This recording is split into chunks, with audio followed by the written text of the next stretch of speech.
Between Christmas shopping and back to school shopping, why don't you just watch Radio Meets TV every single Tuesdays on Finally Famous TV on YouTube? It's the silly season and scammers, darling, are scamming. So you'll get an email that looks like it came from Apple and is worded almost exactly as an Apple message would be worded, telling you that you need to re-enter your password because your Apple ID is no longer valid unless you enter your password and you figure it out. Keri Miller joins us and chats about her new online radio station, PLAYZN. Yeah, I do feel like they were made out to be like the bad guy. And, I mean, at the end of the day, behind closed doors, it was a business decision made, and it is what it is. And again, I'll say this, I wouldn't change it for anything. As per South African tradition, most of Gauteng is going to be visiting the coast. But will they be okay? So one of the things that really surprised me about slang in Durban is how many Durban slang words are actually Afrikaans based. All of this and more on this episode of Radio Meets TV. The hashtag is RMT Podcast. Catch us on Tuesdays at 3 p.m. on Finally Famous TV on YouTube. Subscribe and follow us across all social media platforms. Finally Famous SA. I'll see you on Tuesday.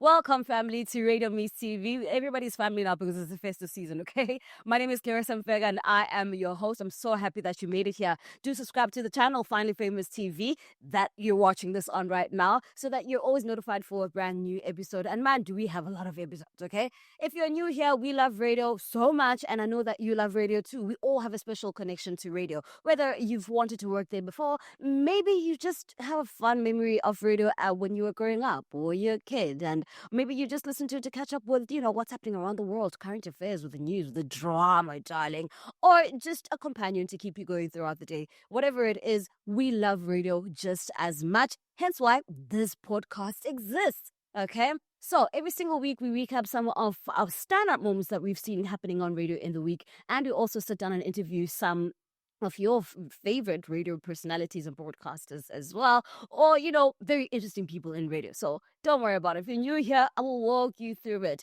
Our guest this week is no different. She's a trailblazer. She is Keri Miller. She's started her own online radio platform called PLAYZN. She's going to be joining us on this episode of Radio Meets TV. You do not want to miss out on it. That conversation is actually pretty fire, if I may say so myself. And if you're new here, we've interviewed a lot of broadcasters, international, South African, from community to commercial to PBS, you name it, you will find it on Radio Meets TV. Let's kick off our recaps for the day. Now, all right, the holiday season is definitely here, and this is the right time to start just laying down ground rules for visitors. I know that for sure. And if that's anything to go by, Jason Derulo just might not make it very long at my house. That's all I'm going to say. Here's why. The tune's about being happy. What makes you happy? I love eating in bed.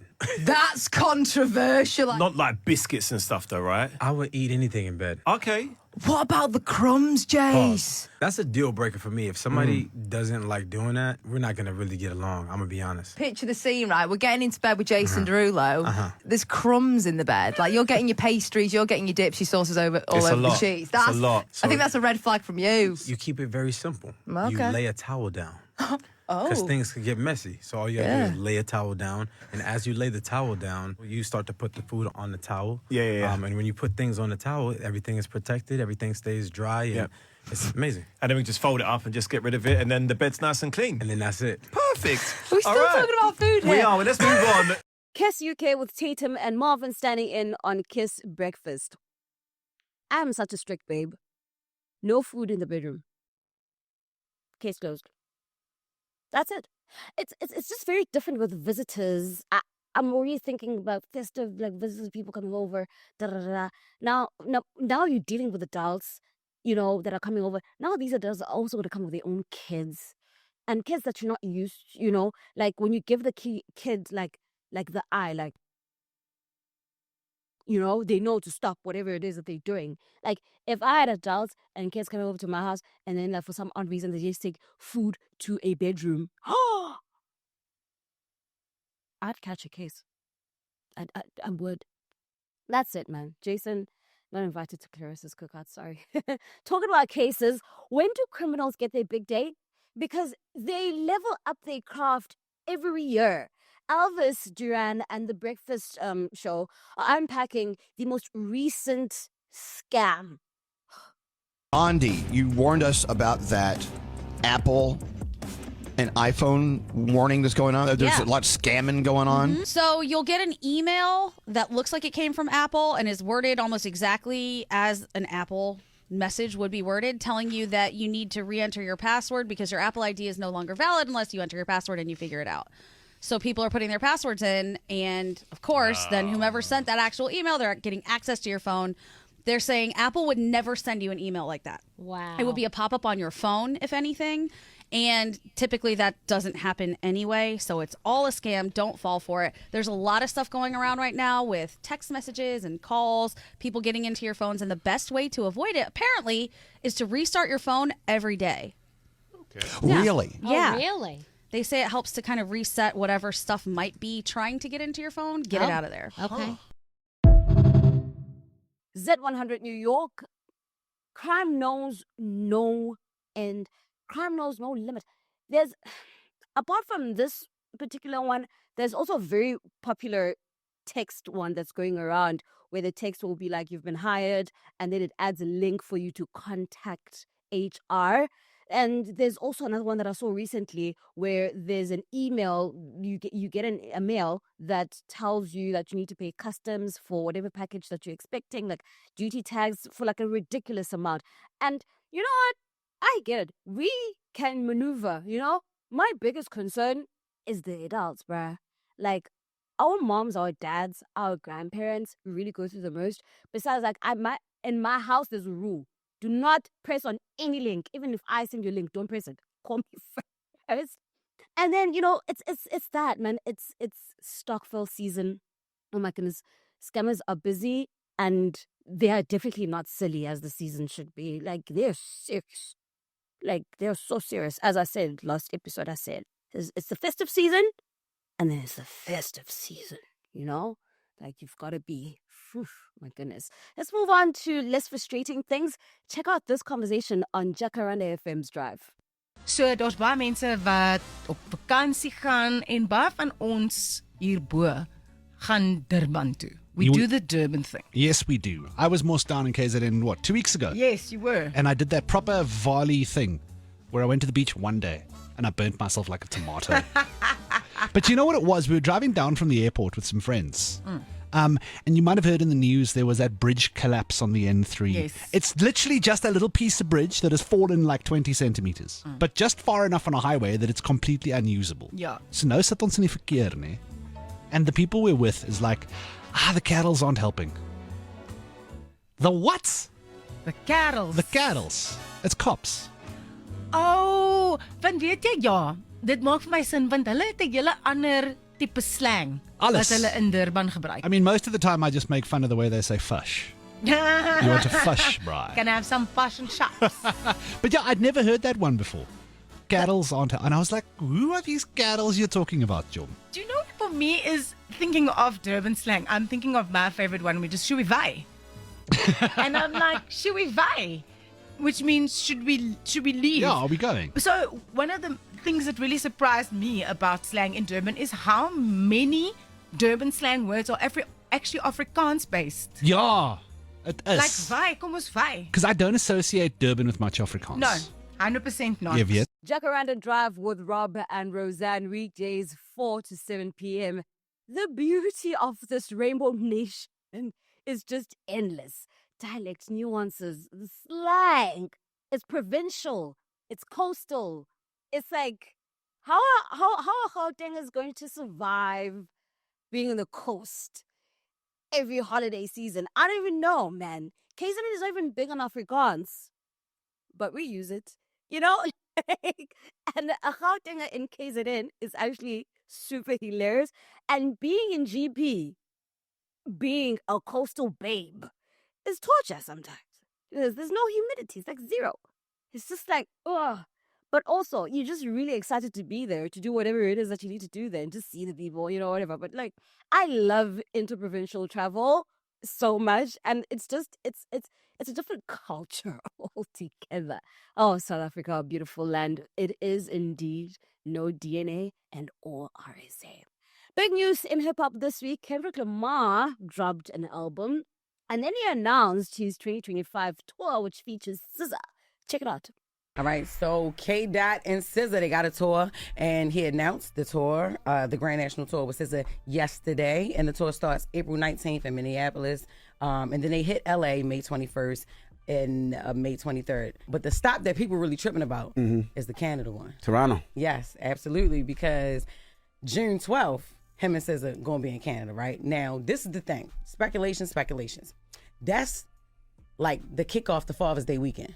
Right? And so people are assuming like he's doing this on purpose, going to Canada, and he's going to perform Not Like Us, Meet the Grams, all that, in this man's country, right? And it's going to be crazy. And we already seen when Rick Ross went there and he played Not Like Us, and he was bopping out to it, what happened to him. Oh, it's going to be a lot different with Kendrick. Oh, no. I know it's going to be a lot different. But I just wanted to remind people of that because that's what happens when you go and you play that song. But he's stopping there on the tour on Father's Day weekend. Yeah, I wouldn't. I don't think I would make that stop. You know what I'm saying? Not because of no street stuff either. It's just like, when you look at how petty Aubrey Graham is, who just filed a petition against UMG because of Not Like Us. We know how connected Drake is in Toronto as far as with government officials and who else. Like, they might just make life difficult for Kendrick on that level. Forget the street stuff. I'm talking about being detained or, you can't even trust people at the airport. Who can you really trust in Toronto?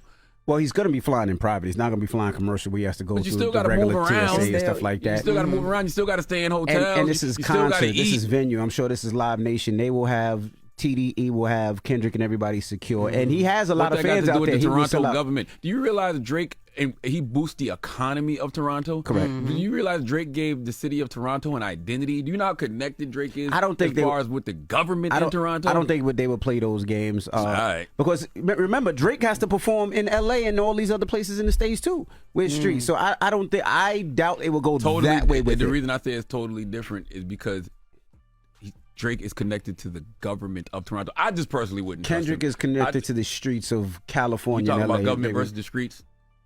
Yes. When it comes to street beef, man, IRS you could pay off. You could put on a payment plan. You can make sure gangster, yo. They're the biggest gangsters in the world. It ain't even close. The streets will pop your head off. Ain't nothing close. I can't even take my kids to man, please. to nursery school. Government officials, the biggest gangsters in the world, in any country. See, niggas in the street die. You ain't never hear about no government. Die outright. They probably might kill them off some stress, but niggas in the street be dying. It's the Breakfast Club on Power 105.1, and that is Envy, Charlamagne, and Jesse Laris.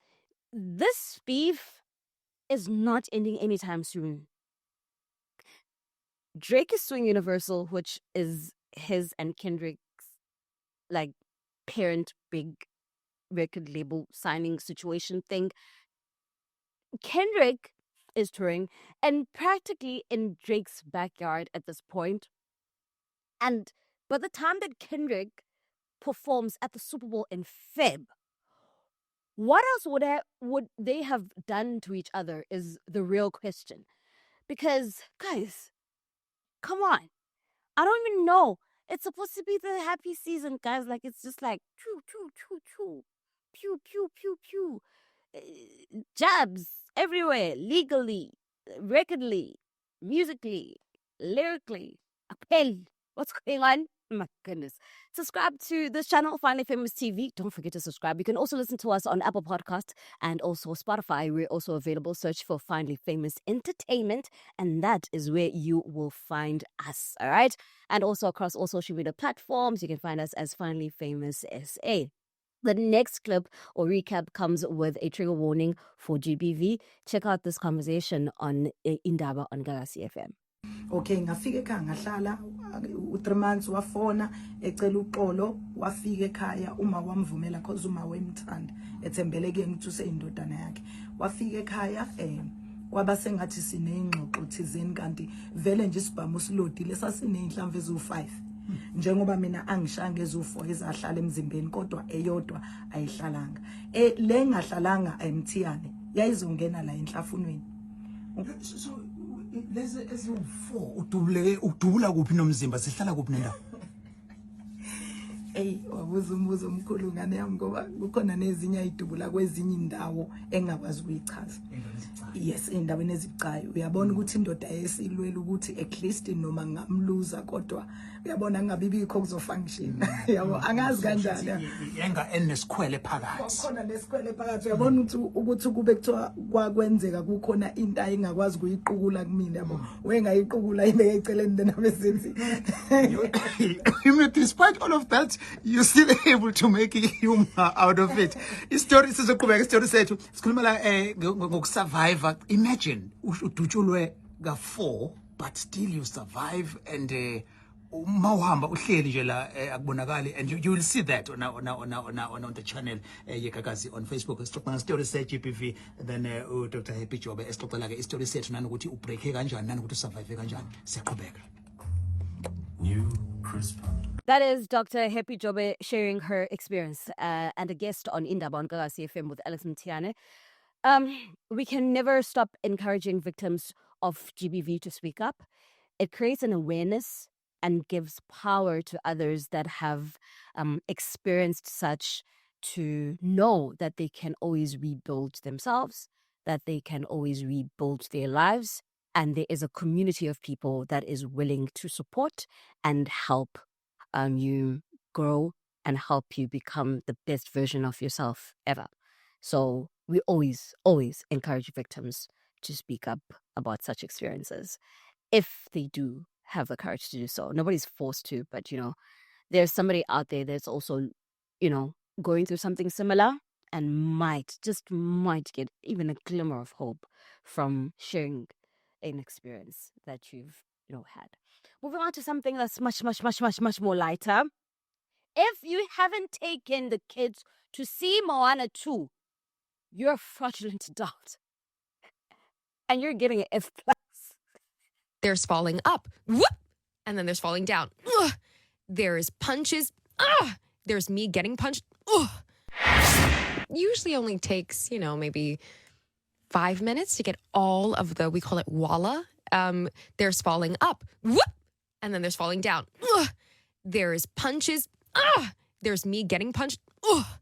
So it's really fun, honestly. Wow. And Moana does a lot of efforts. She is nearly an action hero in the sequel. Yeah. So, I was making odd noises in that booth. I feel like I just watched you do a magic trick doing that. That was amazing. Thank you. It's Auli Aikravalo on voicing Moana on Capital London Evenings with Jimmy Hill. The movie is out. Don't be a loser adult. Do it for the kids. Take the kids to the movies. This is a moment.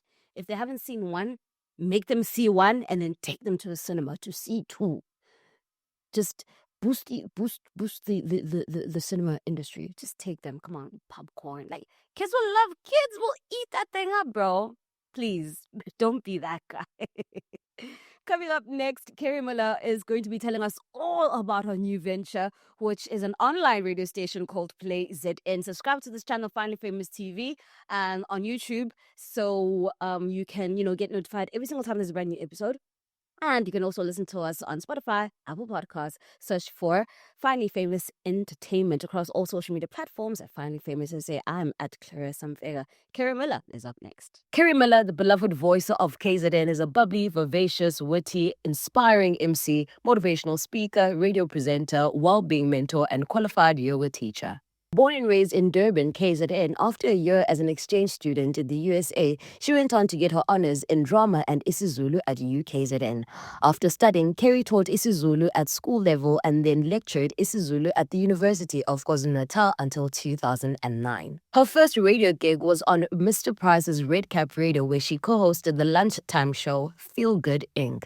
In 2009, the Mother City was calling, and Keri came running. From 2009 to 2013, she was a presenter at KFM before receiving the opportunity to co-host The Drive with Sugar and Nick Finberg. Soon after, she would join Hard FM on The Drive weekdays 3 to 6 p.m. In 2016, Keri Miller joined East Coast Radio, one of the leading radio stations in KZN. She hosted the station's morning drive show weekdays 6 to 9 a.m. Keri quickly became a fan favorite, and her witty personality and humor made her a household name. In March 2023, she left East Coast Radio, and the reasons for her departure were unclear at first. However, in a statement that Miller released, her departure from East Coast Radio sparked conversations around toxic environments at workplaces and treatments of colleagues in the industry. Keri Miller is now the founder of a new online radio station, PLAYZN. Keri, welcome to the show. Well, thank you. It's so lovely to have you here. It's so lovely to be here. Look at us bobbing. I know. I was thinking we should have maybe switched weaves today, though. Right? I feel like this color would look good on you. I feel like this color would look great on you too. We should do it. Oh my gosh, we definitely. Thank you for having me for real. You're a whole queen, and I'm loving your I blue love you shows. too. I love you so much. I feel like you're doing absolutely great. Keri Miller. People know the voice. People know the personality. The first time I met Keri was in Santon. It was the Radio Awards. Oh, stop it. You were wearing a black dress. And you were so cool. We were walking out of the hotel because I think the awards were at the Santon Convention Center. We had to cross the road. And you had to cross the road to get to the hotel. And then you especially were like, I was like, oh my God, Keri, she's so cool in real life. That's so crazy. Oh, man, that's amazing. And I literally have always remembered, like, okay, that's Keri. Was that the 2019 one or the most? Probably 2018 or 2019, but it was definitely before COVID. Oh, yeah, 2019. Probably. 2019, and I won Best Breakfast that year. Yeah. So, Keri, we want to get to know you a little bit better. We want to get to know Keri's upbringing, Keri's background, and, what makes the Keri Miller that we know today who she is. So take us through, I know that you're a Durban girl. Yes. Yes, take us. Born and bred at Tekwini. My dad is originally from the Western Cape. Mom's from KZN. They decided to settle in KZN. I, from very young, knew two things. One, I didn't want to be a mom. And two, I wanted to be on radio. Sure. Yeah. So I'm one of three. I'm the eldest of three. And went to Durban Girls High School. Then did a year as a Rotary exchange student in America, came back, went to UKZN, which I landed up taking Zulu as a filler course because everyone in America was like, oh my God, you're from Africa. Can you talk any languages with clicks? And I was like, my brain. So when I came back, I took a filler course just to try and be able to, wow. And then I landed up doing my honors in Zulu. Really? I just fell in love with the language, man. I didn't know that part. Look at even. No, but ngithi so ukuthi abantu baphesheya babuza umlungu. Yes. Ukuthi can you speak any languages of exit? No. Why would you even? Well, because I think when you go to America and they're expecting a exchange student from Africa to be a black person. And not only am I Umlungu, but my name is Keri Miller. I mean, you couldn't get... So we're like, what is your African name? I was like, Keri Miller. So I think they were quite disappointed, and then I couldn't even click it. I did Zulu, and it's been one of those things where it's one of the best decisions I made by mistake. Sure. Is learning Zulu. And even though I absolutely, if someone says, are you fluent? I'm like, absolutely not. I mean, I'm not fluent, but I can definitely get around. And I feel like, and I want to say this to anyone who's living in South Africa, actually, depending on the province you're in, you're in South Africa. And if you move to Mexico, you would learn Spanish. Sure. So I feel like it's almost disrespectful to live here and only know English. And I'm happy for my mom, who told me when I was younger, she's like, you have to just pick things up. So even when my gogo, when I was small, she would only speak like, let's say, but it was all little bits.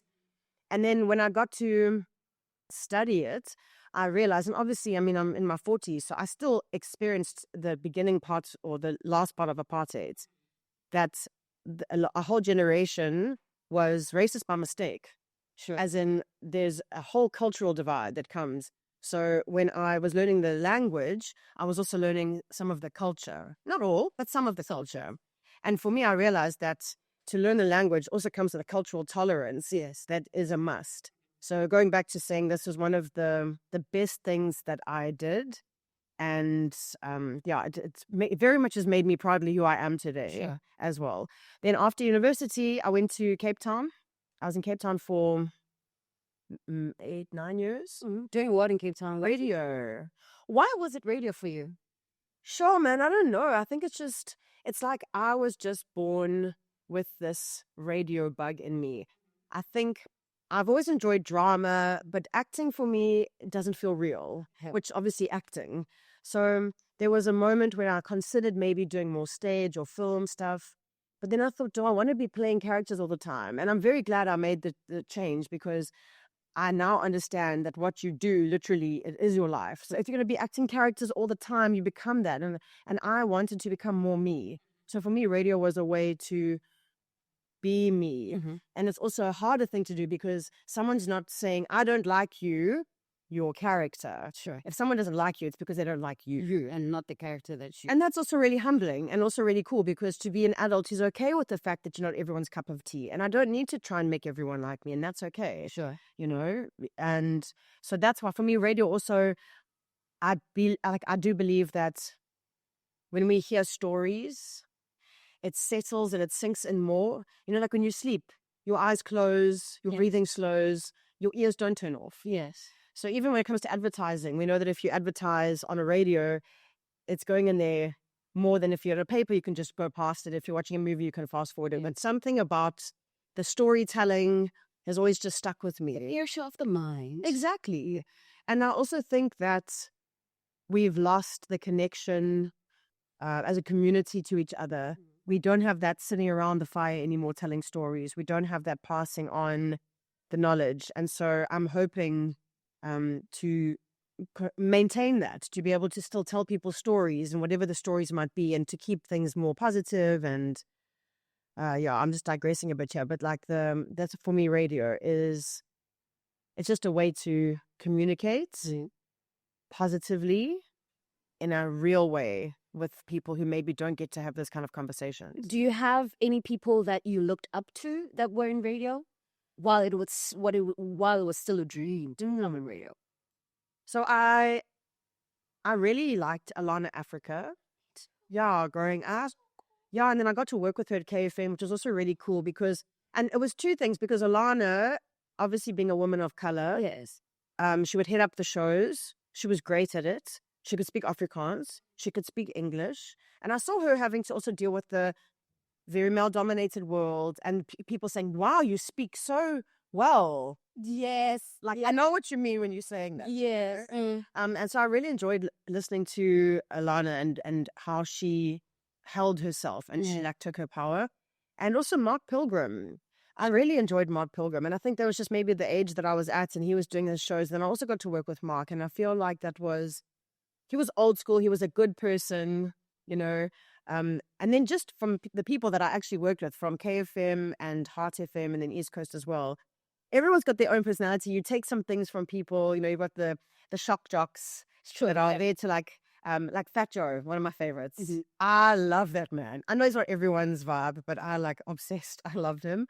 I mean, it's just, I think everyone is doing their best to be their best on air. So I try to be compassionate. The only time I really don't enjoy someone is if you can hear it's the me show. It's me. That's true. And I feel like we forget that the listener is the important thing. We are voice waitresses. For sure. Now take me through your move to Cape Town to start radio. Well, I actually had started radio here. Where? So Mr. Price used to have Red Cap Radio, and it was the only training station we had, because we don't have a UJ or a Tux or whatever. And so if you're in Durban, and even UKZN, they didn't have a radio station. So Red Cap Radio was the start. Little backstory, I had two weird things happen in a row, 2 years in a row. So in, gosh, I can't remember the year now, maybe 2008-ish, I had gone with my two housemates, were driven to Joburg to go and just like have a little holiday. My friend's dad wasn't well, so we drove there. And while we were in Johannesburg, we were in an armed robbery. And it was like, Keri, it was rough, eh? No, it was rough. And it was interesting because I just signed up for my master's in Zulu. And I was going to be doing a master's in Zulu about teaching Zulu, a second language, specifically as a cultural tolerance. and 6 men broke into the house. I spoke the most fluent Zulu I have ever. No, like it. No, legit. They were like ancestors speaking through me. I'm telling you, because I said to these guys, because I was nude, because I'd gone to have a shower, because I had a weird feeling. I was like, something doesn't feel right. So I phoned my friend to pick me up. I was like, I don't want to stay here. So I was in the shower to leave. While I was in the shower, these guys all came in. Sure. It was the 14th of December. And so one's between my legs, the other one's down against my head. I mean, I just start in Zulu. I'm like, listen, you can, but you might want to like use a condom because I'm very sick. I think I've got AIDS. I mean, I was lying. I was trying anything to make them be like, oh, I don't want to, you know. And then I just kept kuluma. And then the guy said to me in Afrikaans, if you're very lucky, you can speak. And then he dropped the K-bomb. Wow. Yeah. And I remember out of this whole thing, being naked with a strange man in between my legs and another man with a gun against my head and another 4 men outside. What hit me the hardest was the fact that I heard the K word. Yeah. Because, I mean, that was the hectic thing. Anyway, he, thank goodness, was like, Tommy, you're very lucky you can speak. Throws some clothing, I don't remember, takes me to the room where my friends are, ties us all up. Oh my goodness. They coming in, coming out. One guy's being really like, are you okay? Are you okay? Does anyone need anything? Another guy's like, oh, I can see you good people. You're going to be in heaven for Christmas. Someone else is coming with an iron to burn us, then matches, then hot water, like weird. Like really, they each had a role almost. But I also remembered specifically not looking up because I thought if there's any chance of them letting us go or whatever, if I haven't seen someone's face, there's more chance of not being in trouble. Yeah. Then the guys come back. They're like, go, come back, like out of the house, in the house, out of the house, in the house. Take the father of my friend to another room. The last thing, so we're all in one room together. Take the father of my friend, the sick one out, take him to another room. All we hear him say is, do you want my razors or my razor blades? And this weird thud and nothing else. Then they come in and they say, you see, we're not going to kill anyone. We're just going to take her, the one that can speak. Now I'm going, shit, no, I have. No ways. So then made me get up. And now I'm like, oh my gosh, they said to my friend, she's too pretty to shoot in the face. She must face the door. It was very like all over the place. Anyway, 2 hours later, we hear the guys say, okay, cool, we're coming. This is how many people are here. Do you want us to shoot one? But this is all in Zulu. And this is where I'm wishing I can't hear anything. And anyway, so they leave.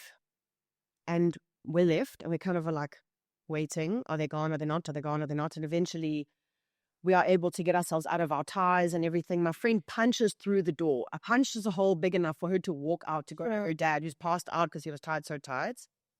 And there's a bit of a blur. Next thing, they send policemen. Okay, obviously, because someone pressed the alarm somewhere. Yeah. They send policemen, but plain clothes. So we think we're on robbery again. So these guys come back and we try to climb back into our... Yeah, no, it was wild. But the reason I'm telling you this is that I came back from Joburg. And there's no other way to say this. I was fucking petrified of black men. Sure. And I thought, how am I doing a master's in Zulu? And if a black man walks towards me, because now I haven't seen anyone's face. So now everyone could be him. Everyone could be him. Sure. I start shaking. I'm like feeling all paranoid. I'm in my 20s. I slept in my mother and father's bed with them. I was petrified. So leave the Zulu behind because I feel like I'm a fraud now. Then carry on. I was still teaching and whatnot. That's December, so almost a year to the day. Same group of girls, man. We're going out. I have a weird feeling because we're supposed to drive my car. My goodness. Have a weird feeling. So I'm like, let's rather take a cab. This is before Uber, so we're taking an Eagle cab. Yeah. Take the Eagle cab. We're going now the corner of West Street and Point Road. And there used to be a Steers there on the corner. Oh, yeah. A guy comes through the red, hits us, T-bones us. I fly out the back windscreen. Our driver goes right into that where the feet pedal thing is. Yeah. The car that went into us lands up at Steers, almost like the car's ordering food. Absolutely wild. Like it's wild. And you can't even. So now I like stand up. My friends are scattered all over the place. This driver, who, by the way, they resuscitated him. So he was dead. They resuscitated him. But he's paralyzed. Like he's now still in a wheelchair, right? And then we got robbed. Keri in town. thought people were coming to help us, yeah. They were coming to help us and everything. They took our shoes, and I just remember seeing my handbag and I was like, please, can I just have my cigarettes? I still smoked then. And I was like, can I just have my cigarettes, please? Anyway, so after that, I was like, peace. Did you give up on black people completely? Oh, no. Actually, I don't know when that changed. I think I just came right. Sure. You know, I also understood, and I'm going to fast forward a bit to my later life when I started doing yoga and practicing mindfulness and understanding that everything has happened for us. And do you know how many South Africans have dealt with crime? Sure. And the only way you can truly sit down and have someone feel like you can understand them or listen to them, which I feel like has made me a better host, is because I can say, I know I've been there. Sure. Oh, I know I've been there. Yes, I've had that happen. Oh, I've also had that happen.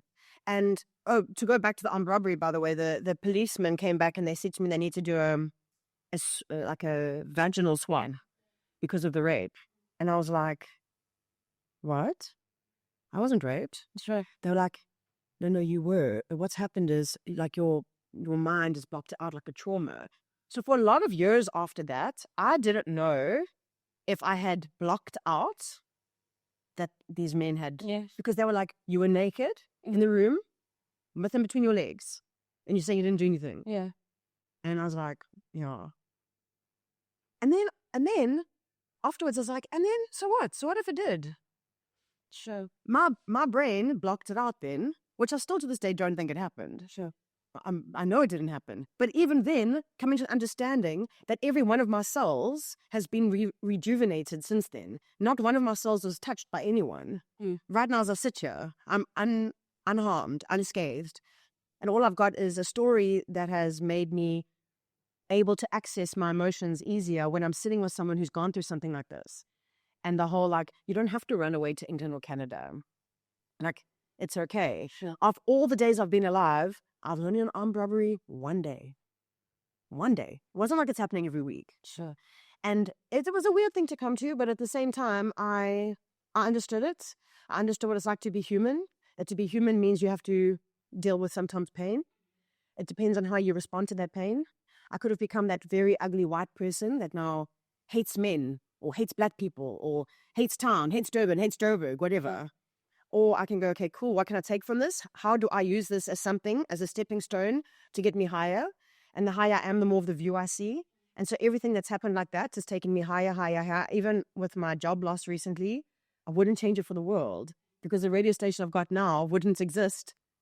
Anyway, but after that accident, I was like, yeah, I'm good, hey? I'm good. I think I'm out. And so I went to Cape Town. And I actually just went online and I just said on Facebook, I was like, I'm thinking about hitting it. And I said, Cape Town, or I don't remember what the second option was. And people just voted on my Facebook. You know, when old school, Keri is feeling. Yeah, like she doesn't know where to go. Yeah, and then 2 weeks later, I was in Cape Town with one bag. And I'd flown there and I went and I lived with a band called the Rudimentals in their... I love the Rudimentals. Yeah, in their band house. Yeah. And so in order for my rent, I would MC their gigs and whatever else, and I'd go with them. And then I got a nighttime show at KFM, and the rest, as they say, is history. My goodness, Keri, that is a lot. Yeah. That is so much. How do you, now we're digressing, how do you, or how have you learned to release the tension and the pressure that you feel? Because after going through a traumatic experience like that, it does shift your mental in a way. Yeah. As you said, that you can literally become like the worst person ever, or you can find a way to. But sometimes I think also just as a woman, you're constantly faced with so much adversity, as Chidima has said. But how do you condition yourself to always find release? So the first thing is I 100% believe that the only way to truly find freedom is through discipline.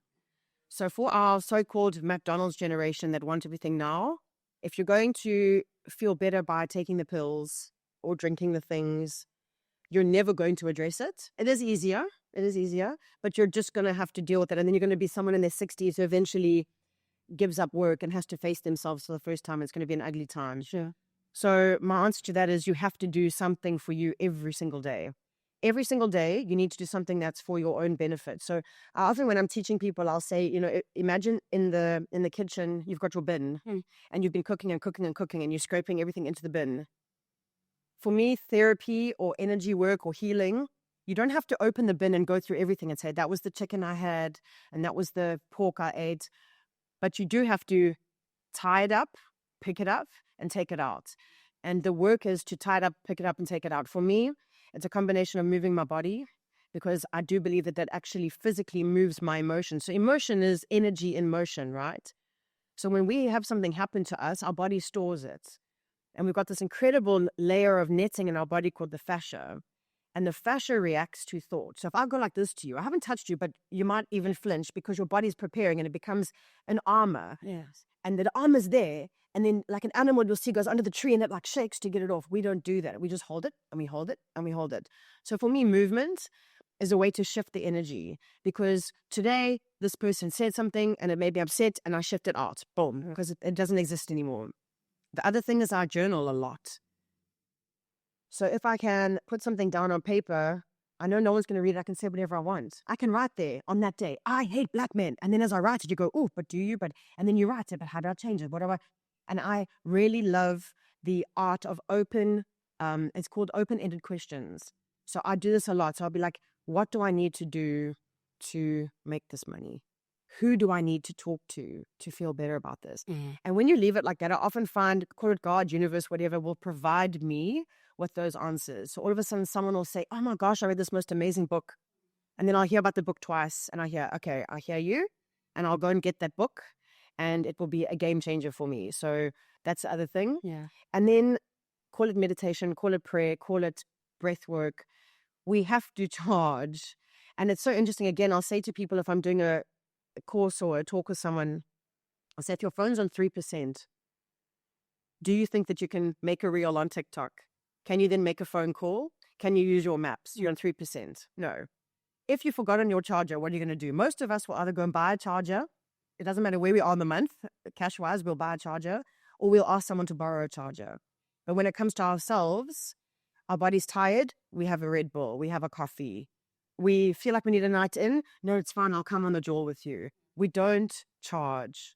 And so to go back to your question, I feel like everyone's gone through something. Your trauma, my trauma, it doesn't matter whether you're crying because your favorite shoe lost, you broke, or if you had a big, heavy thing happen. Trauma is trauma. Move your body, recharge without devices, some quiet time, even if it's just 4 minutes, and some writing. Because I do feel like it's the way to take that proverbial rubbish bag out. Sure. And it can't just happen once. It has to happen often. And again, something I'll say, and it's not a nice thing to say, but looking after yourself like that is like going to the toilet. You wipe every time. You don't go, oh, it's a public holiday, I'm not going to wipe today. Oh, it's my birthday, I'm not going to wipe today. No, you wipe. You wipe every time. Every single day, you need to dedicate a little bit to yourself. Sure. Because we don't know what's going to happen today. And if we aren't somehow mentally and spiritually and emotionally strong, the broken shoe can break you. Exactly. You know what I mean? I hear you. So, sheesh, Keri. And Zedda was crying as well, crying. Cry a lot. So let's get back to radio. We just had to, but this is what I love about Radio Meets TV. We actually get to know so much more about people than what meets the eye or what we think we're familiar with. Because to be quite honest with you, radio only consumes so much of your day, and as much as you pour out everything in you into the 3 hours or into a full year of radio, but surprisingly enough, it's only a fraction of who you are. Yeah. Because you still have a full life outside of those 3 hours or outside of those 5 days a week or 2 days a week if you work on a weekend show, Yeah. So take us to KFM. What was going through your mind when you got your job at KFM? What did you think you wanted to become? I was living my dream. I remember the first time, so the rudimentals that I was living with, they took me to town and they dropped me off at my first show. I think it was a 2 to 6 a.m. I was doing like a proper graveyard. Yeah. And then I had a midnight to 3 or something on a Sunday night. And I remember they had gone to a gig and I'd gone to the gig with them and I was like shaking. I was so nervous. And then at midnight, I was like, okay, can you take me? Can you take me? Yeah. And I sat there and I feel like maybe Stacey Norman was doing the show before me. at KFM at that point. And I went to the show and my hands were sweating. I was so nervous. And the first time I put on that mic, and I don't even know what song it was that played, I just was like, oh, my shits. Yeah, it's happening. I'm on FM. I'm on FM. It's been something I've looked forward to my whole life. And I didn't have a where to now. I just wanted to be present and I wanted to be the best. Granted, in the beginning, I got sucked into the old school radio style of like, if people were gossiping, I'd get involved, smoking a lot of cigarettes, and, thinking it's cool. I was young and so not as mindful, as I'd like to say I am now. But I eventually was put onto the drive show. How long did that take? Sure, I don't remember, man. A few months. Sure. I'd done some weekend breakfast, and then from weekend breakfast, I went to drive with a guy named Lee Downs. Oh, we had a draw. It was so much fun, and I was doing traffic. And interestingly enough, someone once told me I would only ever be a co-host. They were like, you're only, not you're only, but you're a good +1. You'll never host. So when I was given opportunities to host, I never believed that I was good enough. And I almost stood in my own shadow, almost apologetically, I get that. And only now am I feeling, and I mean, I had to really create my own station to feel like I'm good enough. But so it's so crazy how things like that actually stick with you. Of course. For so long, because there's an emotional attachment to being on radio, because literally you exposing yourself in a way that you wouldn't even expose yourself to a room filled with 4 people. Yeah. And the way that you address yourself or command yourself. So I don't think that people actually realize what it means. And I think people literally say this to women most of the time. Somebody has said something similar to me before, where you're just like, no, it's just like, you're just only going to be good enough for this. Yeah. Will you actually carry that with you? So yeah, and I thought I was going to be the traffic presenter. Oh my God. So that's why from KFM, I realized that I felt like I was being a little bit moved to the wayside, if that makes sense. I moved to Heart. And Heart FM I still just love it. I was the only white girl on air. And I remember in the beginning, they were very open with me, like, no, you're not going to last here, basically. And I remember the same guy coming to me a few months later and apologizing. And he was like, thank you. Like, you really should. And I loved that because I get it. Like, the Cape Town colored community didn't know me. Kiara was coming to Heart FM. Who was this girl? Sure. What does she think? And I think that's really where I stepped into my authenticity, because I think anyone, you don't have to just be in radio, wherever you are, if you're a teacher, hairdresser, photographer, if you are going to pretend something, you cannot connect with someone else because you've got that wall up. Yes. You might as well be wearing the darkest glasses all the time. So it was interesting because the more authentic you are, if someone doesn't like you, they really don't like you. But it's also why I started connecting with more people, because I was a girl who would speak about the fact that I had an upset stomach that morning. Girls poo, what? Later on at East Coast, I spoke about how like my breasts were so saggy because I was so fat and I'd lost some weight and I wanted to get them done. And like things that girls would talk about, I got cheated on, speaking about that on air, which for a lot of women, they were like, this is not appropriate. That's not, women don't speak about these things. Sure. But then for even one woman who listened, who went, if she can get cheated on, or if she has an issue with her body or whatever, then it just opens it up a little bit. Hard for the partners that I've had, hence probably why I'm single. It's hard for partners because if you're in my life, you're part of my life. Sure. And so often that will come through on air. Come across, yeah. And that's not always everyone's favorite thing, and I can't expect anyone else to be as open. But that is something that I've realized that if I do ever decide to get into like a relationship, someone's going to have to understand that I don't, not that I don't have a line, like my sister's children, for example, I'm very careful with that because I understand the world and I don't want people to know where they go to school, and I don't, But when it's with just me, I'm like, it's so weird. You want to be a public figure. You want to get the blue tick online. You want people to pay for your influencing, but then you want to keep your ugly pictures separate and you want to keep your fact days to yourself. Sure. So you're not a believer of. Yeah. So the KFM thing was to Heart FM, loved it. Heart FM, I did my teacher training my yoga teacher training when I was there. Why yoga? What drew you to yoga? Nothing. Or nothing. What I was that thing? I was anti it. I thought yoga was going to be like this lame. I was like, I wanted to do boxing, Sure. or CrossFit. You know, like Were you always body. active? I was quite fat for a while, but I've always done something. Like I was quite a good dancer. I used to do tap dancing. I did. Oh my gosh! I did at university. I did African dance and music. Oh ways. Of course I'm Zambia. Nazo. Yes, the gumboot. You see the gumboot, bruh? No, I've never. I smashed it.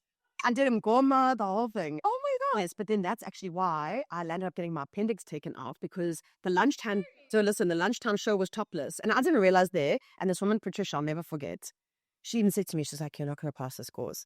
Then the lunchtime show had to be topless. Bro, I thought, I can't have these boobs out. Okay. I can't do that. So I went and had my appendix taken out. My God. I swear. So I didn't have to do that. I mean, have you ever? It was like 19-year-old me. Keri! I know. I told my mother about it only years later, but my mom, because my mom even said they said that your appendix was fine. I said, yeah, but I'd look like, what can you fake like properly? Yes. You know? Oh my God, Keri. So African dance and music. So I've been like movement orientated. I did choreography at university up to honors level. Loved the choreography, but also I loved snacking. Sure. I didn't say no to a snack. So I've got my heaviest is like 101 kgs. Keri. The weight loss or the change of my weight actually moved when my mind shifted. Sure. Because I realized that from armed robbery, from accident, from just my own stuff, so much, I had been holding on, and therefore had also held on. And as women, we hold on a lot around this area because it's where our reproductive organs sit. It becomes like a blanket that we hold on to here. And when you can actually release and be like, cool, I actually made my power, your whole body does change. So that's when that whole thing happened. I got gifted a yoga month by my then boyfriend and a friend for a birthday present. I was like, well, I want to do that. And I went. And I loved it because I didn't know what to expect. Hot yoga, sweating, moving, heart rate up, calories burned, and a bit of, yes. So I got to do my CrossFit. But at the end of the day, instead of someone going 5, 6, 7, 8, come on, push it. Someone was going, I know it's hard, but you can do this. Why are you here? Think about future you. Like, you're here for a reason. Sure. This is where yoga's teaching you. Life can be hard, but you can breathe through it. And guess what? If it's too much, lie down. Sure. If it's too much, take a break. So I started to be like, whoa, this is cool. I signed up for my teacher training, going, I don't want to teach. I just want to learn more for myself. And what that taught me was how important your voice is. Because for the first time, I'd always been in a studio where you say something, hey, go to there, buy that thing, do that thing. And you don't see the people you're influencing. Yes.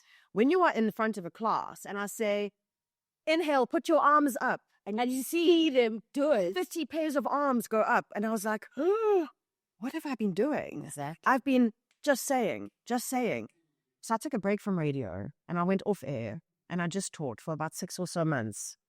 Then met a dude. My dad got sick. He had a heart attack, survived it.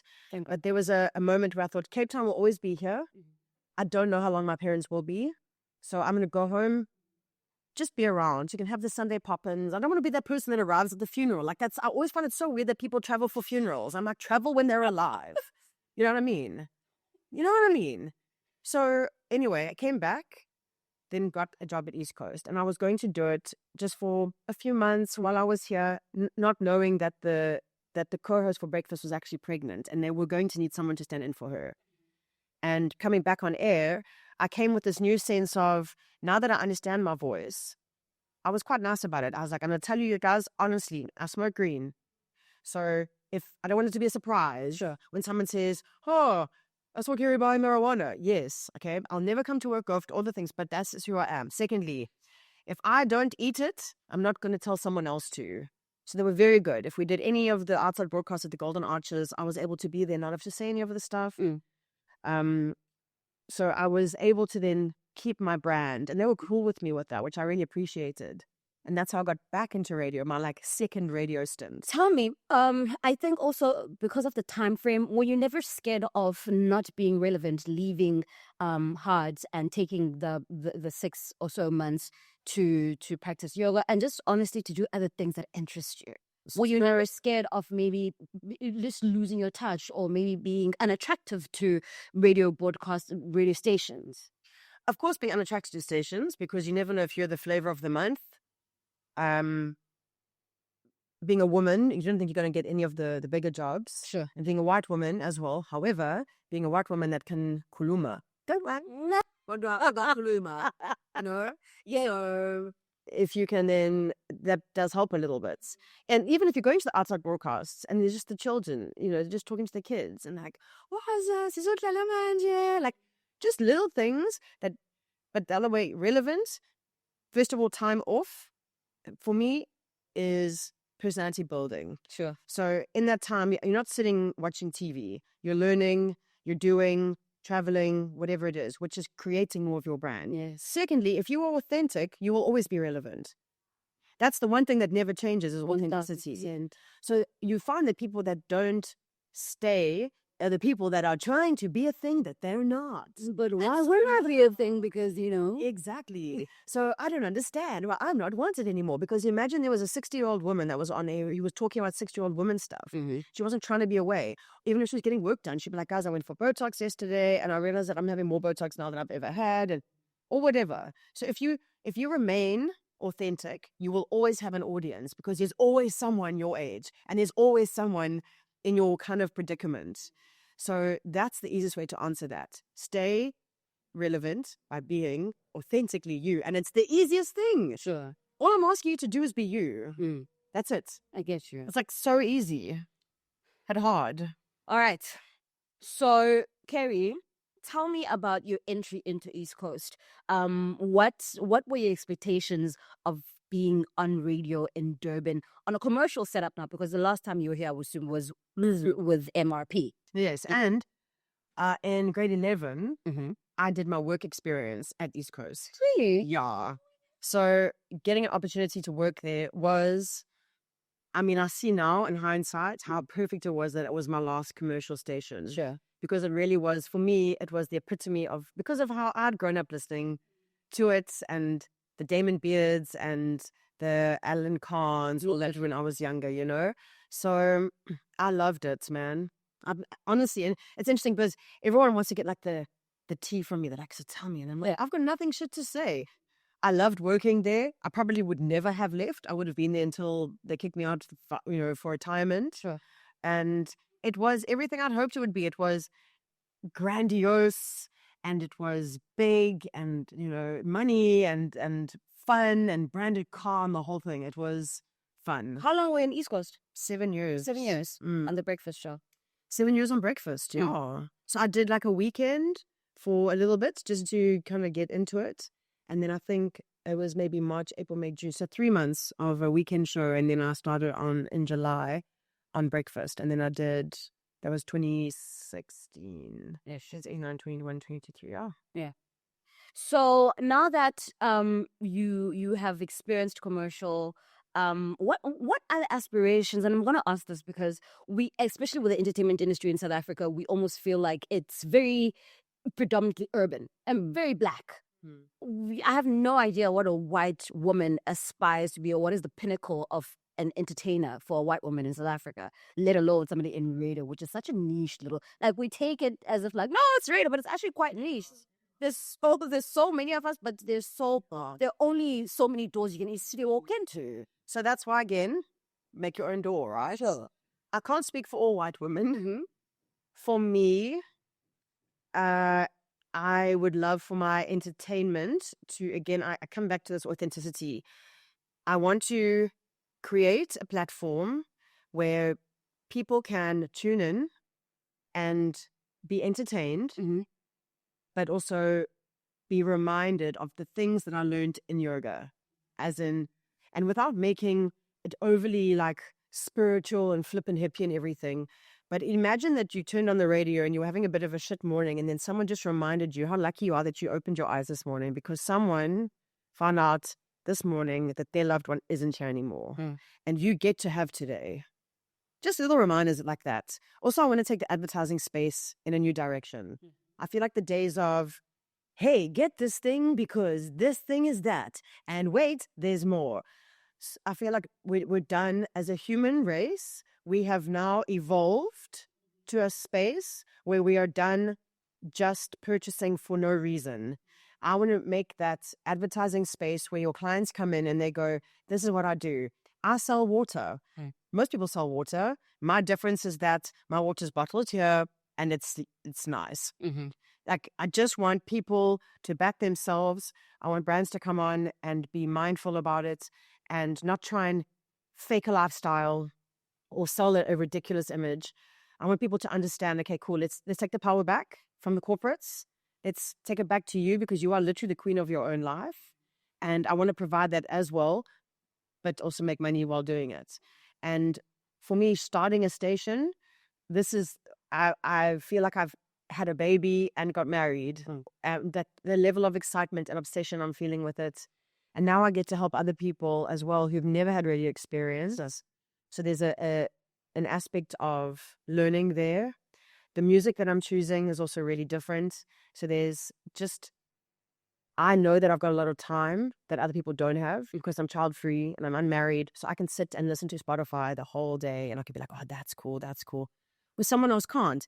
I can watch the documentaries and give you the highlights package. I can read the books and tell you quickly like the basis of it. And that's what I'd like to be. And again, I come back to the words voice waitress. I want to serve you in a really positive way. Like that's, do you know what the word ikigai is? Have you heard the word ikigai? I'm not that white. So it's Japanese.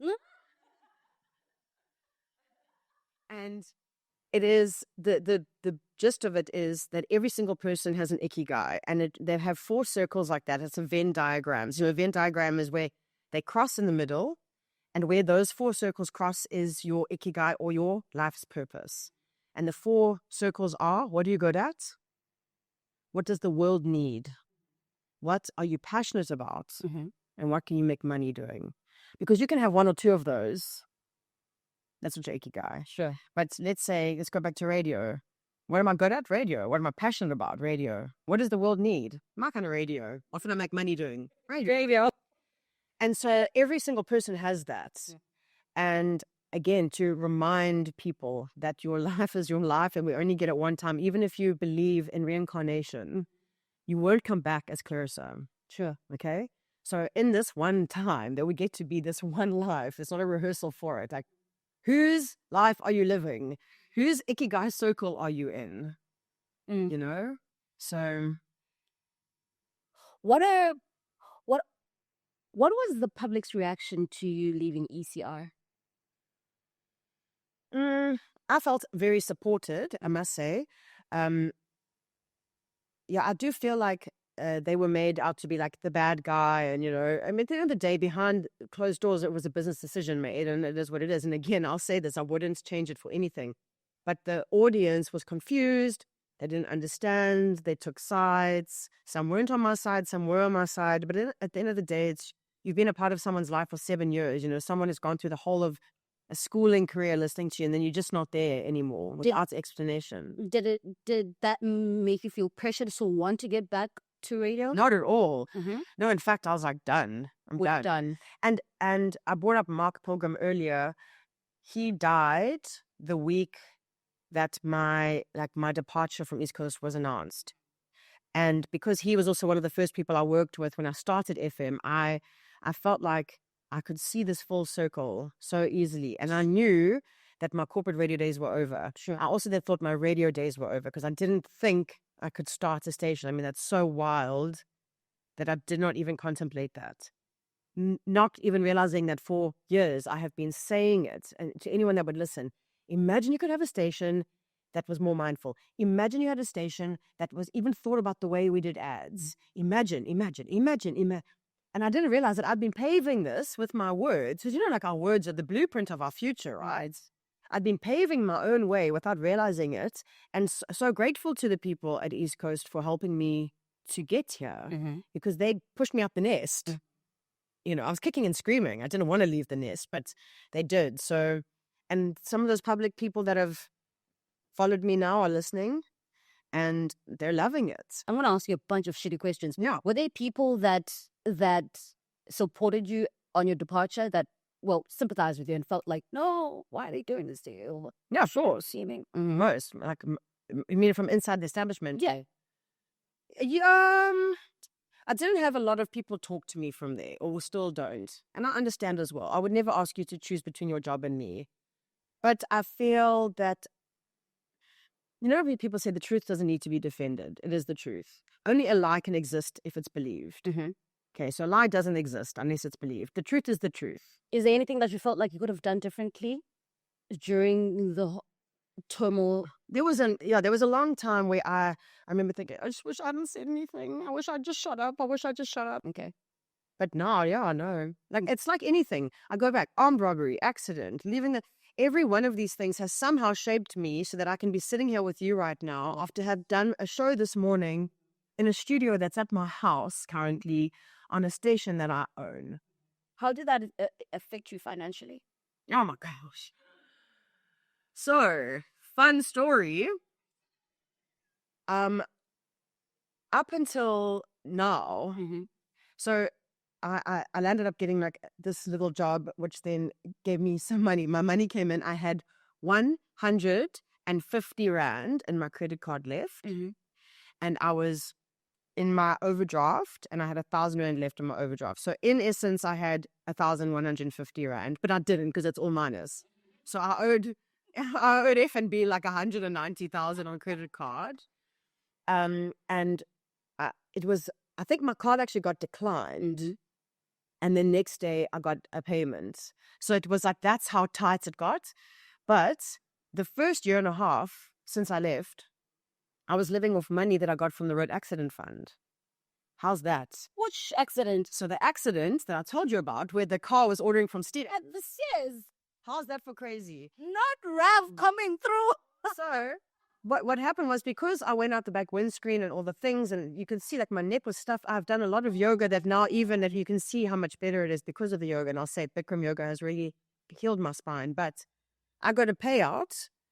I mean, I'm sure certainly not in these days it's not like going to make you wealthy, but enough back then for me to go, oh, I took a little bit. I went overseas on a holiday. I paid my mom and dad back every cent they spent on schooling.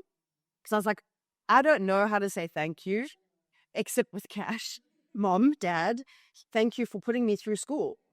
And I gave him that. And then I put the rest away. And again, you don't understand why you're doing something until you understand. And so when I left, I realized that this is now that rainy day that I was saving this for. And thank you for that accident. Thank you, Matt, for driving into me. Yes, sir. And that money lasted me until now. So just moved in with my mom and dad for a while. So they were definitely helping me and supporting me. Sure. Of course they would. Of course. Yeah. But I want you to tell me this like it was the day you woke up one morning and you open your windows. No, that's too far. You woke up one morning and then you open your eyes and then you envisioned what now we know as PLAYZN. Well, obviously there was the zone debacle, which was interesting. Wait. Don't get the... We're just going to fly past that one. No, we're not. We're actually going to talk about that. So they put out a big thing saying 2 stations can't be wrong. Who's the common denominator? Keri.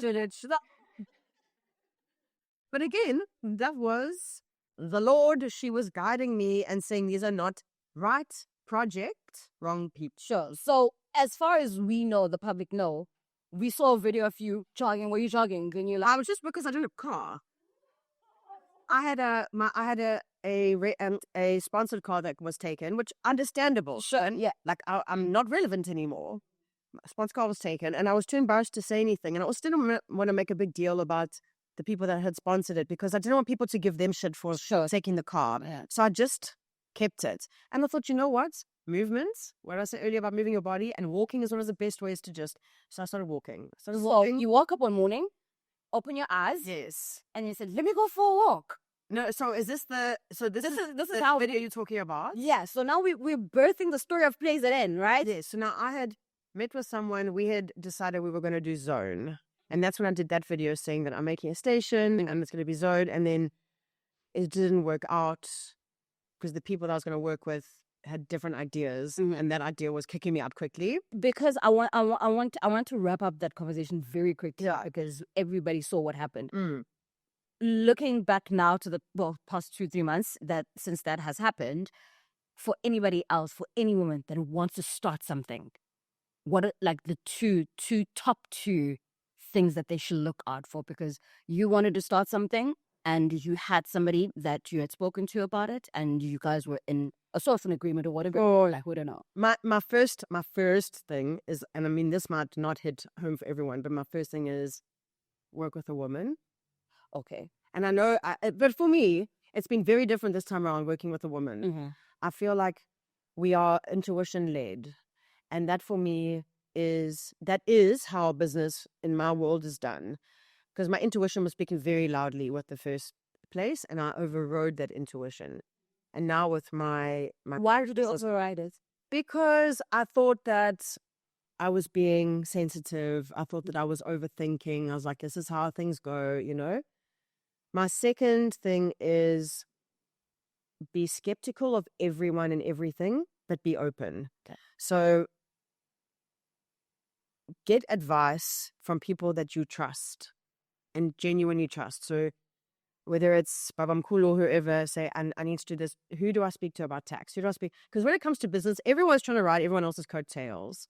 And at that point, everyone's showing their best versions of themselves. And I am a creative. I don't say I'm not business minded. That doesn't make me excited. Money and offices. I get that. And it's fair to actually, to even know that you're not business minded. Yes, you understand it and you know, but it's not what you're going to be good at. It's not what you're good at. It's like, I know I suck at selling something. I know that. You can give me a live read. You can tell me to speak about a product. But when it comes to, if you were to tell me, Clarissa, tell me about yourself, and I know how to speak about myself, not necessarily in a good light, but to make you want to work with me or me work for you. I suck at that. Seriously. I'm horrible at that. But I can tell you everything that you need to do about this bottle of water in front of you.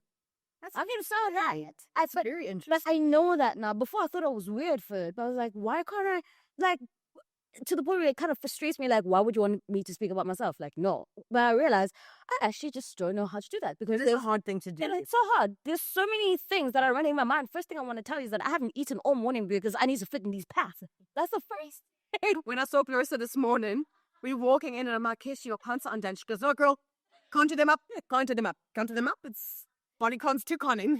That's the first thing I think of myself at this very moment. If I were to say something about myself, that I believe that I've done so many incredible things. It's not that I haven't. I have. But I'm just... But also, you know what? This is not coming back to just being a woman. Sure. Because as we are being brought up, there's something about being mindful and demure, where it means you're quiet and you're in the corner. So when you're a little bit louder, it's a little bit trashy. When you're a bit confident, it's a little bit like, yes, exactly. So then it becomes really hard to speak aloud your own CV, because if someone says, wow, you look really beautiful today, and I say, thank you, they're like, jeez.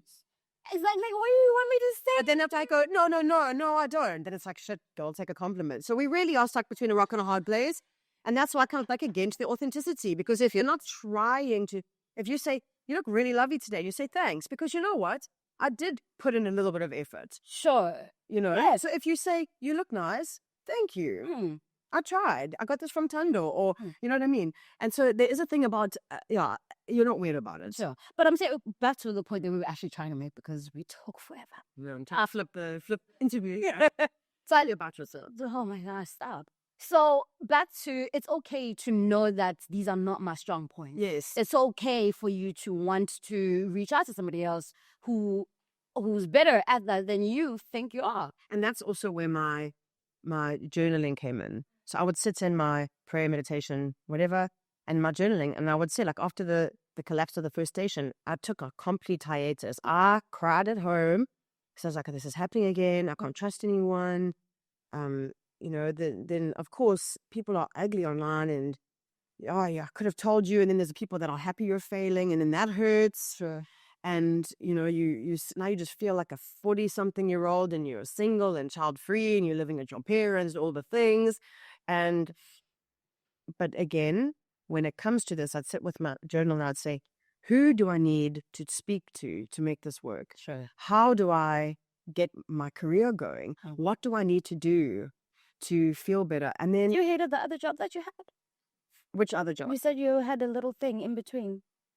Oh no, not hating that. I think I still do a podcast called the Well I Am podcast, and I love that. And that for me is it. I mean, I literally owe that team at the Well I Am brand my flat. Like, they actually signed a lease for me because I wasn't in a position to do that, and they could just see how having my own independence, because now no car, but to have a flat, right? Sure. And literally, I slept on yoga mats for 2 nights. It was amazing, though, like in hindsight. But going back to the work thing, find someone that you trust. And then the things that you can't do, don't try and do them if you don't enjoy them. Remember Ikigai coming back? Find someone who does. Because I know that if, like for me now working with Fiona, who's the CEO, yeah, she loves to make the things and she loves to do the money things and all of that. Yeah. You be free. Sure. You do your thing. And that's why it's working, is that she loves what she's doing. And I love what I'm doing. And I'm doing nothing to do with what she's doing. And vice versa. And don't be afraid to ask questions. Get a mentor if you need to in a space. But again, in a trusted space. And again, I go back to me right now, if I had a team of just women. Yeah. I would. How do you think you were going to get the money to start PLAYZN? Or Zone? Well, from inception, honestly. With the first one, what was I planning on doing there? Because naturally, people will be like, oh my gosh, like I could do, you can pull this off. Advertising. But yeah. Yeah. And then for this one, for Fiona's come on board also as an investor. So between her and myself and saving now from this last little job, Sure. we're bankrolling this first month ourselves completely. And some advertising is coming in. And I'm really having such faith in this project. And as much as that sounds completely, If you don't, who will? but this is it. So divinely guided. Sure. I feel like, and I've said it so many times, like if there's not supposed to happen, please put something in my way that'll make it stop. And it's not stopping. And I know that the product we're putting out is outstanding. We only have one show at the moment, but I even know that our lineup that's coming up is insane. And that as soon as more people understand what's happening, and the more people, I mean, we've been on air 3 weeks tomorrow. And from when we're recording this, we've already had over 150,000 impressions online. That's unheard of. The people that I'm working with behind the scenes are making the app and you know, the program I'm running, they're even saying, guys, this is bigger than like when Smile FM opened in Cape Town, for example. This is smashing their numbers, smashing these numbers. You guys are so ahead of the curve, so ahead of the curve. So it's showing that it's working. I just need to get people to buy in. It is a tough time of the year with December and everything coming, but you know what? There's enough small businesses that are open over December. And I just believe that it will work. I just believe it will work. You have to believe it. And I do. I absolutely do. I do. I really do work. And the people I've met through it and the conversations I'm having, yeah. I think I remember recording the video the night before. The night before. The video gave me such good songs. I mean, I watched it over and over and over again. I was so grateful to you because it just, for me, that was also another woman in the industry going, yo, I support this. And that was I remember I sat with her and I said, look, watch this, man. Like, this is why this project is going to work. Yeah. Because it's got the backing of people like you and so many others. Primarily because, especially if it's a woman starting something, I'm always going to support it, especially in entertainment in KZN. But also knowing a bit of the background and what was happening in the background as well. That's why I specifically said everything that has happened up till this point has happened and you're still going to do it. Yeah. You have to do it.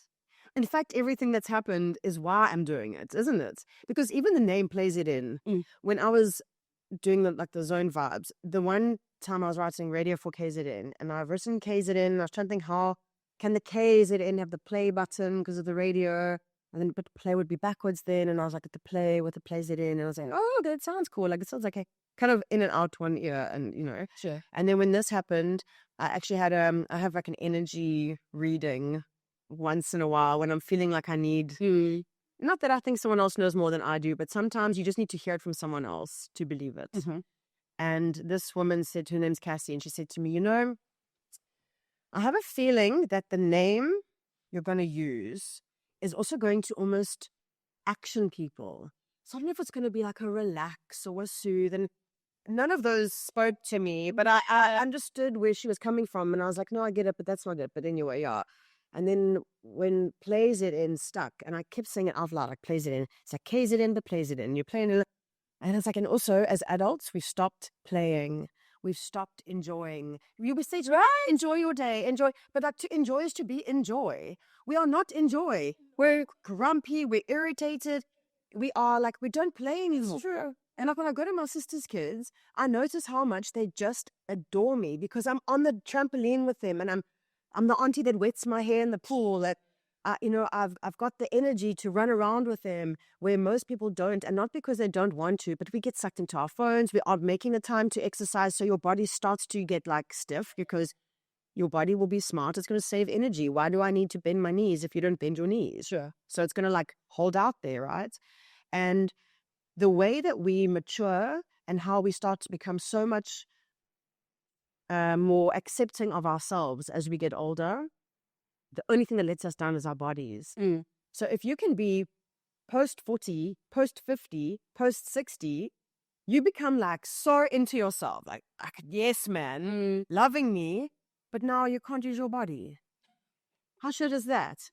But you've got to start moving it now. That's the thing. You've constantly got to move. You've got to wipe.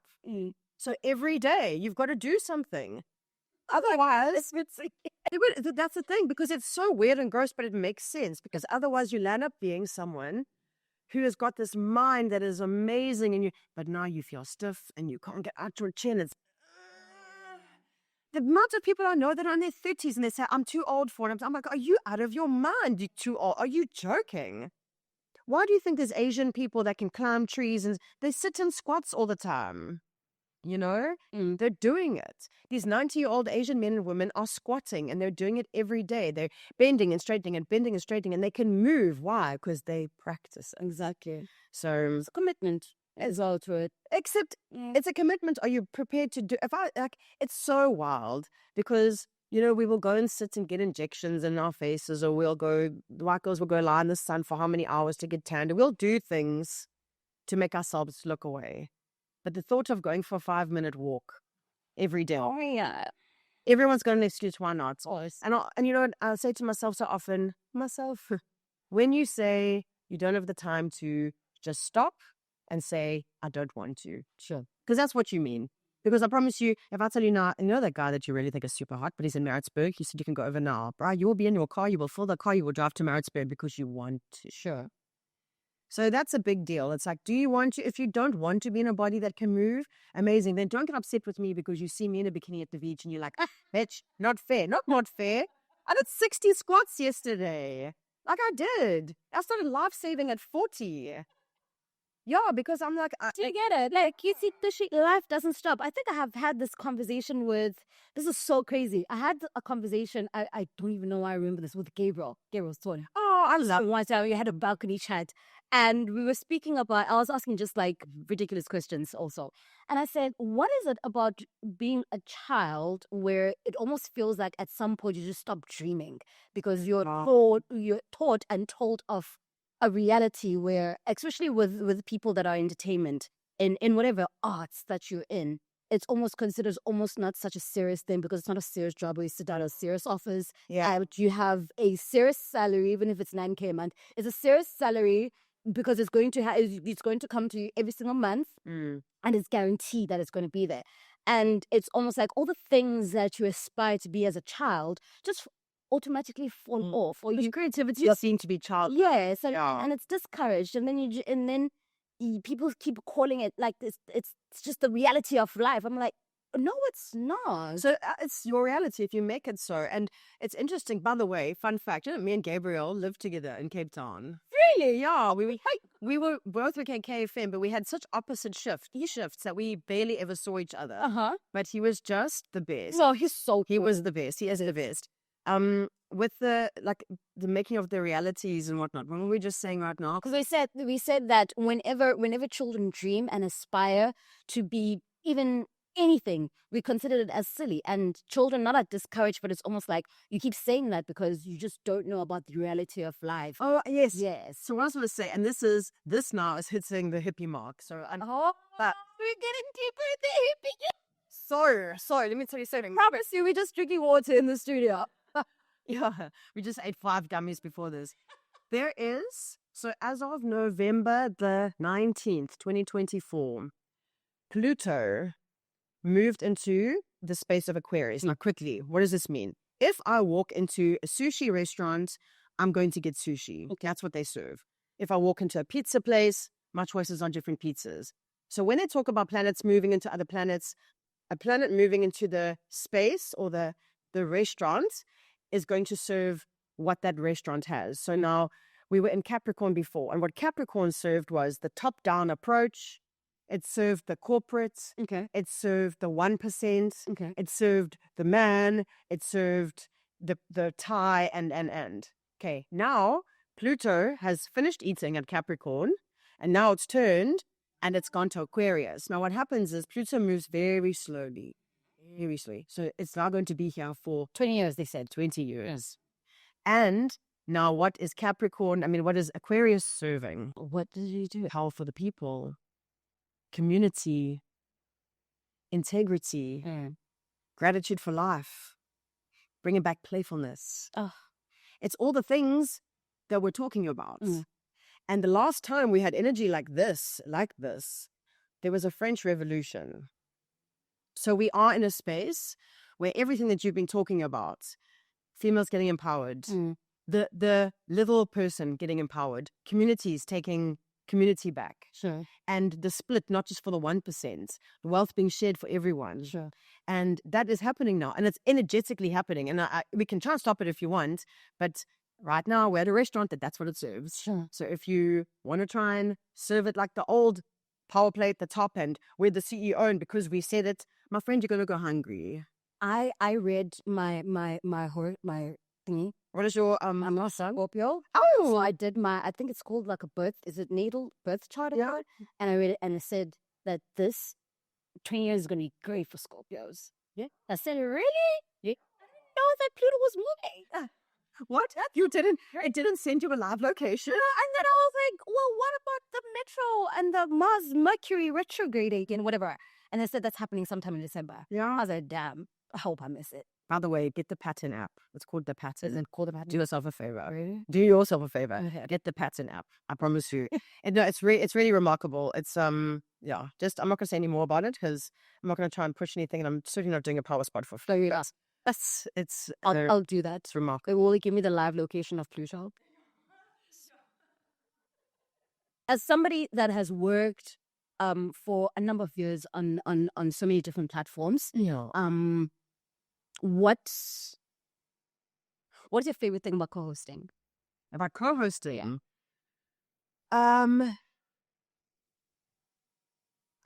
So I love that it's unscripted because you never know what's about to happen. Do you remember that show, Whose Line Is It Anyway? Yeah. I feel like it's got that kind of or at least the shows that I've been on, because I consider myself quite witty. So I've always taken like the more humorous, and you never know what's going to happen. So I think that's my favorite thing. And also as co-host, you don't have to do the dry reads and all the bill stuff. So I feel like it's a little bit less pressure. It's a lot more fun. It's like being the deputy head girl. Sure. You can still go in the door. We had an interview. This interview is still going to air, depending on when this interview is still going to air. We spoke to Tulani Zondo, who's a program manager at Community. He's also worked in radio for a very long time. He's a what now? Program manager. Okay. At Community Radio. And we had a very long discussion about people fighting over the second voice and first voice. Oh, yeah. And which is a big deal when it comes to co-hosting. And I want to know from you, with your experience, do you think that women are giving a fair chance to drive shows? And do you think that they are capable of driving shows with a man as a co-host in a second? So, yes, I do think that women are getting more chances. And for like Sugar in Cape Town, Anele, obviously, in Johannesburg. And whether you like these people or not, it doesn't matter. The point is that they are women who are leading it. I have a male co-host now in Old Duke the Kid. And I feel that women, as look at the mothering aspect. If you can maintain that idea of, first of all, as a co-host, as anyone really, if you can stop listening to respond, and actually listen to hear, and then make your response on what you've heard, not just trying to get your voice out, and allow other people. So I think, in my opinion now, I think it's better to have a woman as the anchor and have the man as the co-host too. I just do. And we know how, and I mean, if you look at anyone who has studied marketing, even if the woman's not the breadwinner, she still makes the decisions. What's your least favorite thing about co-hosting?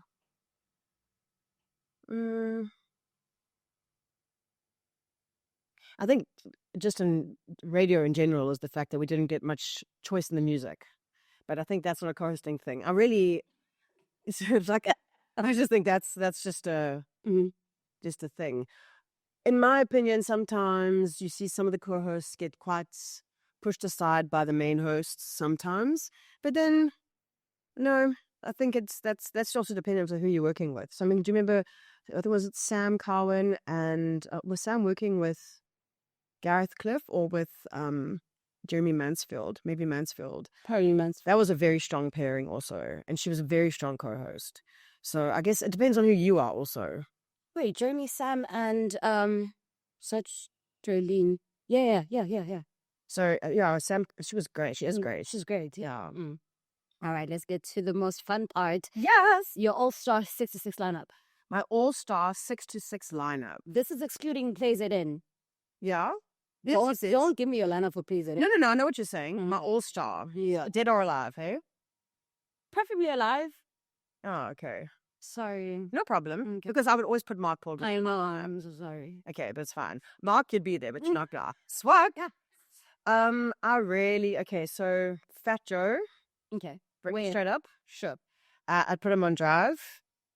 I'd put him on drive. Breakfast. And I might just put myself. I like Felix. Cool. I love Felix, actually. I love his vibe. I put him at breakfast. 9 to 12, like a normal, like 9 to 12, 12 to 3. A lot of people in. Oh, and everything. Oh, for real. Oh my God, how much time do we have? Come on, we have time. There's a guy by the name of Mike V at East Coast he just knows radio, man. I put him there with him as well. And weirdly enough, in Cape Town, there was a guy named Julian Naidu who did traffic. Very flamboyant. I loved his vibe. Maybe put him there as well. And then maybe for like a sports, maybe Tafuma Makina. Okay. So also, I'm going to go for my Cape Town days, I'm going to jump to the afternoon. I got my guy there. I think I put Nick Feinberg. With Fat Joe? Yes. Okay. Imagine how wild that would be. Imagine. Shit, but what's her name? She was on Espresso, and then I can't remember her name now for traffic. So pretty. She's like with the short hair. It was long at the point. I mean, I can see Zoe. Okay. I think I put Zoe there. This is a hard. Okay, the afternoon show. I might go take it old school, like a John Matham. I don't know if you know John Matham from. I think he was on like 702 or one of those guys, and then put him with I put Sam actually, Sam Cowan, and then I was like, what about Gareth? I love Gareth on air as well. So where did I put him? Oh, shiv it, guys. I didn't have enough time. Can I just have a bunch of breakfast shows? Are you Felix with Gareth? Imagine. Because but so Gareth Cliff for me was just someone who was good with politics and explaining it for the layman. Because that's not good for me. I know this because I think I listened to a lot of Gareth when I was in high school, and he explained things so well. Oh, Alana, I'd put maybe a 9 to 12 because I loved her as well. She was cool. She was very cool. Yeah. Did I 9 to 12 before? I mean, I feel like yes. I I know that when I was working, she was the show before me. Was she not? Maybe she was 12 to 3 then, actually. I also love J Spool. I love J Spool. That's our boy. Yeah. So I think that Stacey and J Spool have got a good pairing. You have a taste for people with lots of energy. Yeah, I do. I think so because also you've got to hold that fort, and you've got to be able to hold the energy. It doesn't mean be over the top, Sure, but hold that fort for the people that are listening. You know. Yeah, I think if that's my lineup, isn't it? 9 to 12, 12 to 3. it is. Do you want news people and everything else? Oh, I want Björn Kleivacher. I want that old school dude. No ways. Yeah, duh. What can we expect moving forward from PLAYZN? I know that it's starting the 1st of November. Yes. By the time this episode is, which would be the first week of December, it would be a month old. So in December, we're moving our studio to a site in Umhlanga, outside Umhlanga Plaza, which I think is going to... This PLAYZN in competition with East Coast Radio. No, man. Okay. No, PLAYZN is its own entity. I think you can put it up into competition with whoever you want, but I mean, really, it's a brand new little baby. I do think we're going to smash everyone. I do. We've got a really amazing lineup waiting to join. Mm-hmm. So what's happening is, as people come in, we can either have specific sponsors. So let's say, for example, you were coming to my shows, right? I don't know what I'm allowed to say. So let's say, for example, and someone said, "Yo, I love Clarissa." Then I'm like, cool, this is what it's going to cost for me to hire her. So your sponsorship per month has to be that. So that would be, and then that would be the title sponsor of the show, so that she can come on. Because I never ever want to be in a position where a DJ feels like they need to be a salesperson. I cannot for that. If you are someone, Other people do that. I know. If you are someone, oh, the daggers, who enjoys that, and you love sales, and you've got the hand in your thing, and you're like, Gabriel Sitole, for example, if he said, oh, the Wildlife Fund wants to come on, different. So well with that. You're already a thing. But I'm hiring you as a DJ. I'm not hiring you as a social media person. I'm not hiring you as a salesperson. I'm hiring you for those 3 or 4 hours at your hourly rate. Anything you do for the station outside of that, thank you for your participation and for being so excited to be part of it. But I really want to maintain the respect of the DJs, that you're being hired for your show. I expect you to be there on time. I expect you to be in the right state, the frame of mind to be there. And when it's done, you're done. And that we handle the sales from the other side. So what to expect from PLAYZN? A full lineup, but still music heavy, still authentic, no divas, fun. If someone is naturally authentically a diva, yes, then there's a diva. But I'm so proud of KZN. I feel like Cape Town and Joburg are given this shiny, beautiful image, and then Durban. No. Who said Durban is a private? Bro, you must know. Yes. So I want to remind people of how incredible KZN is, that it's this amazing gem with the most beautiful geography, topography, people, vibe, languages, friendly, warm. It is amazing. And because we're digital, anywhere you are, you can get that summery vibe. Anywhere you are, you can feel the coastal vibe, the mountains vibe, north and south. I mean, we forget of just how remarkable this place is. And so that for me, PLAYZN is going to put KZN, going to make KZN great again. That's my trump card. Oh my God. Yeah. Were you Trump or Pamela? I am not for any of them. Thank you. No, I'll tell you, because I think that Trump is a ridiculous human being. I also don't feel that Kamala was being very authentic either. I feel like she's a mouthpiece for someone. And I'm more embarrassed that she's the colored female, because I feel that she's been used. Americans are not going to be happy with you calling Kamala colored. Well, but you know what I mean. Of color. Yeah, when I was living in America, I got into trouble a couple times. Where's one of people colored in America? No, man. I was saying, like, oh, my friend at home is colored. They're like, we don't say that here. And I was like, oh, no, I understand. No, why didn't you tell that to Tyler before she went there and said... I also asked for a rubber from my teacher, and they thought I was asking for a condom. Yeah. This is the first detention I buy. Come on. Yeah, dude. I mean, if you live in your lurch. Is there any place outside of Africa that you'd like to relocate to, even if it's for like a year or two? I feel like you are that type of person that to relocate. I mean, I do. I really love it. Experience. I'd dig to go check out a Bali vibe, or somewhere that's like beachy and very down to earth. Somewhere I could go and like learn to farm and learn how to like make really cool food. Australia, New Zealand, no? So I do think about Australia and New Zealand. All right. I think they're very racist there, and I struggle with that. Even when I went to Greece, there were like no dark people, and I actually feel very uncomfortable around only white people. Like I'm just used to being around many colored people. Keri, do you like white people? I mean, they're fine. I'm not the generic white person. I'm not a Parletones fan or a Prime Circle fan. I don't like go and sit and just watch all the Sing them my figures on a song. Which one? Anyone. How about this? Eli tu balami, Isalela. Ladies and gentlemen, leaders, push his koroko. I pass on, push his koroko. I know my music taste is a bit bizarre. Thank you so much for joining us today. Thank you for having me, and I hope one day to have you. I mean, that's not always sexual. I didn't mean that. I mean with my work. That's what she did not say. That is actually what she said. Let's play. Hello, play.